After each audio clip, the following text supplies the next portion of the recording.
sometimes stats do lie. And when you look at, who's the best passing team, average yards per game, it says the Seahawks are the most dangerous offense in football. I really, really think that Brock Purdy remains perfect against Seattle this week. He's never lost to the Seahawks. He hasn't. And, there's a part of me that says, okay, so that means the Seahawks are officially due against this guy. That's how the pendulum swings in this league. But this is such a critical game that I don't think the 49ers are going to blow it. This is a critical game. And if the 49ers are going to the playoffs, they're not going to get there by winning the popular vote. I was talking about this with Kruger today on Wake Up. They're not going to win the popular vote. They're going to need to win the Electoral College. And the NFL's version of the Electoral College is you won your own division, right? You won your own division, right? That's how the 49ers are going to get in there. The winning of their division gets so much easier to see happening by taking care of business against Seattle this weekend. The last time they took on Seattle was back in week 6. It was a 36-24 win for the Niners, needing 13 fourth-quarter points to really put that game away. 3-touchdown day for Brock. It was a 103-yard touchdown day, 3 catches for Debo, couple of interceptions for Geno Smith. And this is where I think the Seahawks, it's tough to find the credibility in what they do. Seahawks defense is a little bit different than the last time the 49ers played them.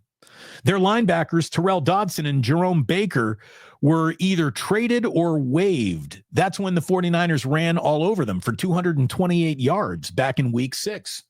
So you got new players out there, but it has not really ticked up their level of, okay, we're better against the run now. They're not. If you shut down Kenneth Walker III, if you prevent Kenneth Walker III from being the target out of the backfield that makes Geno Smith comfortable, I think you beat the Seahawks loudly. Sometimes stats do lie. And when you look at, who's the best passing team, average yards per game, it says the Seahawks are the most dangerous offense in football. They are not. They're not, because they're really good at throwing the ball, kinda, but they're terrible at running the ball. So the truth is somewhere in the middle, and it makes them average. Geno Smith loves multiple turnover games. Like if he's got one, you can pretty much bank on another. And that's what the 49ers took advantage of earlier in the year. What they need to do is just shut down Kenneth Walker III. Again, DK Metcalf, really good, but not against the Niners.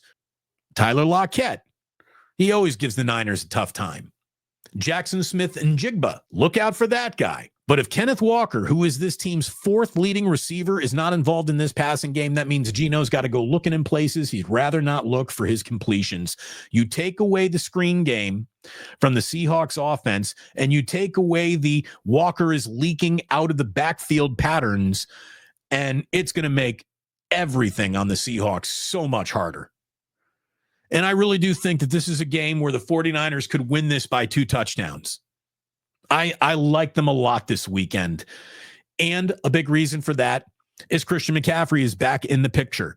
With Christian McCaffrey in the picture, painting red zone success pictures has got to get easier. Some fluffy little clouds of McCaffrey, some nice trees, little Bob Ross putting it all together for you. I think Christian McCaffrey brings the entire painting that the 49ers are having trouble completing. Again, they'll do a great job. You're looking at this canvas and you're like, the last detail is just red zone success. I think they start finding red zone success now. That first game back with McCaffrey, I know that one, everyone wanted to see that game be the game where, oh yeah, they went to the red zone 4 times, 4 for 4. Didn't quite happen. But what are you doing all week long if you're Kyle Shanahan? Just not working on special teams plays. This entire week should have been spent just drilling special teams plays and red zone attempts. That's it. By the way, the negligence on special teams is one of the reasons why I'm going to play this Mike Silver video for you in a little bit, because it really does speak to how this is just Shanahan seems to be unconcerned with special teams, which is, for a guy who's got such attention to detail, it's hard to understand it. It really, really is.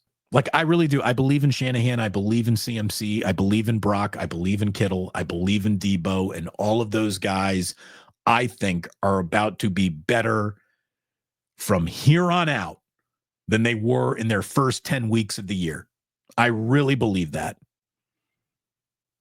I'm no fan. I'm no fanboy. I'm just looking at how this league operates. It's hard to keep a good team down long. Now, if the Niners don't make this dramatic, we're much better pivot, then it wasn't available to them. It just wasn't available to them. They got a little bit too old in the Super Bowl window. There it is, folks, and goodbye. I mean, like, that could be the reality too. I'll admit it. I think you're worried about it. That could be the reality too. But I don't think it's going to be. I think this team, again, third in offensive DVOA, fourth in defensive DVOA. The only other team with 2 top 5 units is Detroit, and everyone looks at Detroit and says, maybe the best team in all football. The 49ers haven't even come close to fitting that definition, but they're not as far away as some people think. And maybe even if it's a little of an illusion, show me the illusion. Fool me with how good you look against Seattle. Let me start overestimating your capabilities against a team that I just think that you're better than offensively and defensively. And if you don't turn the ball over and you don't shoot yourself in the foot, you win this game. Again, I hope I'm right. I just put $100 on it, which means the super should be flowing in. Big week. Big week. I think the 49ers are going to handle their business. And they have to. I mean, there really is no choice to do anything but that, right? There really isn't. You got to win your division. This is a division game, which means you got to have it. And then you got 2 on the road, baby. At Buffalo and at Green Bay. Just split those and you're where you need to be. Must win followed by a must split. That's how we've been framing the next 3 weeks of football.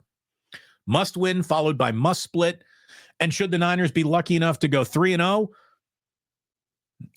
maybe we must start thinking about booking hotels in New Orleans. I don't know. Maybe not. But this is a big game. Again, there's just no other way to say it. They're all big games, really. But this one being a division game, it's just huge. It really is. I will hopefully see you on Sunday right here on the Plus.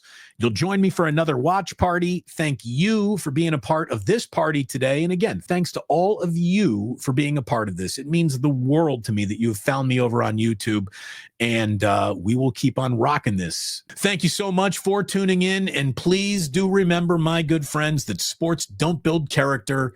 They reveal it. Thanks for watching. Tune into the Damon Bruce Show live on YouTube every weekday at 2 p.m. Eastern, 11 a.m. Pacific.